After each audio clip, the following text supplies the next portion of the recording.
Shalom. In this reading from my book Zionism 101, I'll be reading the first part of the introduction.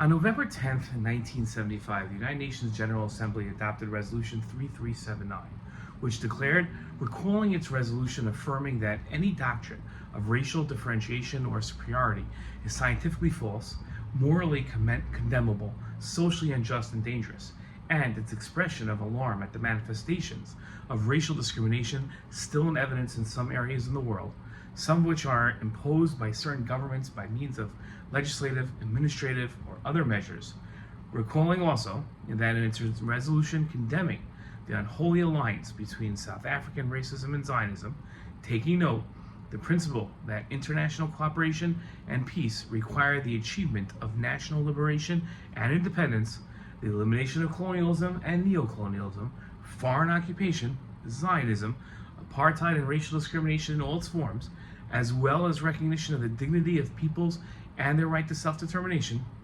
taking note that the racist regime in occupied Palestine and the racist regime in Zimbabwe and South Africa have a common imperialist origin, forming a whole and having the same racist structure and being organically linked in their policy aimed at repression of the dignity, integrity of the human being, taking note also the condemnation of Zionism as a threat to the world peace and security, and called upon all countries to oppose this racist and imperialist ideology, determines that Zionism is a form of racism and racial discrimination. This well-known United Nations resolution is known for declaring Zionism to be racism.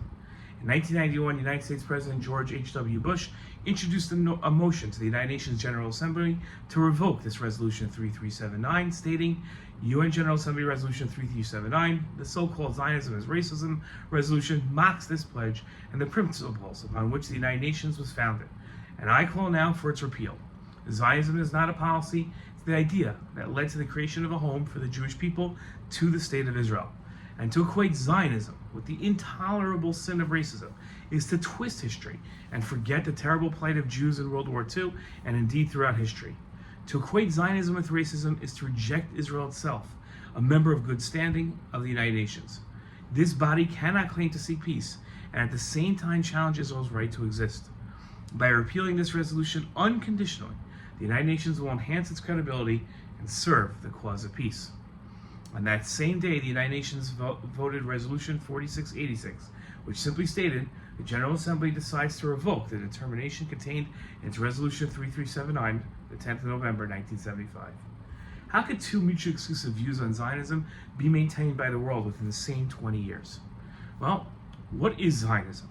One of the most curious aspects of Zionism is that although it is a hotly debated topic, a successful movement, and an ideology that the foundation of one of the world's most watched nations, it does not have an official definition. Not only is it lacking a definition, but its start date and founders are sources of debate among Zionists. How can such a well-recognized movement not have its most basic elements established by its adherents? For a movement to have followers, for an ideology to have axioms, and for a state to be established based on a philosophy, there must be some consensus on what defines it. While Zionism doesn't have an official definition that all can agree on, it does have foundational points that can be identified. While Zionists disagree about certain aspects of its values, they all agree to Zionism's core principles. Zionism stands for the Jewish people's right to self-determination in their historic homeland, the land of Israel. These core principles are a source of global debate, but almost all Zionists agree to them. As with all movements, its supporters are the ones with the right to define it. The first element of Zionism recognizes Judaism as more than a religion. It understands Judaism as both a religion and its people as a nation. This is different from Christianity, Islam, and Buddhism, which identify as a religion. While there are nations that have adopted official religions, the religions do not identify as nations. A Jew does not need to adopt the Jewish religion's values, principles, or beliefs, or follow its rules. Jewish people are recognized as a Jew, someone born of a Jewish parent or having converted into its nation. The State of Israel recognizes a Jew as someone with only one Jewish grandparent. Zionism claims that as a nation, the Jewish people enjoy the rights granted to all nations.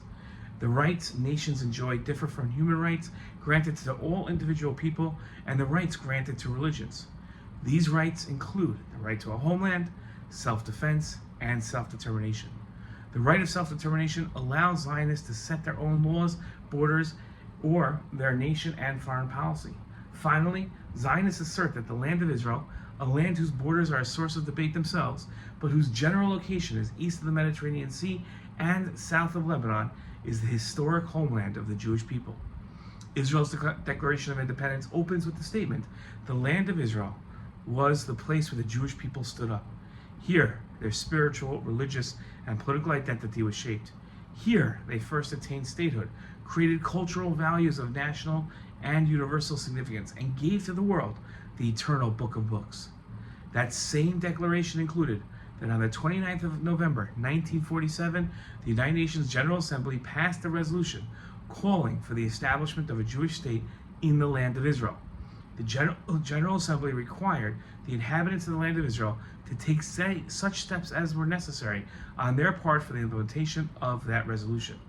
This recognition by the United Nations of the right of the Jewish people to establish their state is irrevocable. Critics of Zionism maintain Zionism to be a racist movement that stands for Jewish supremacy and denigrates all other inhabitants of the land Zionists claim as their homeland to a secondary status. Zionists see their movement as standing for the rights of the Jewish people and is just as honorable as any other national rights movement. That ends the reading of the first part of the introduction. Go on to the other parts in the next videos. Shalom.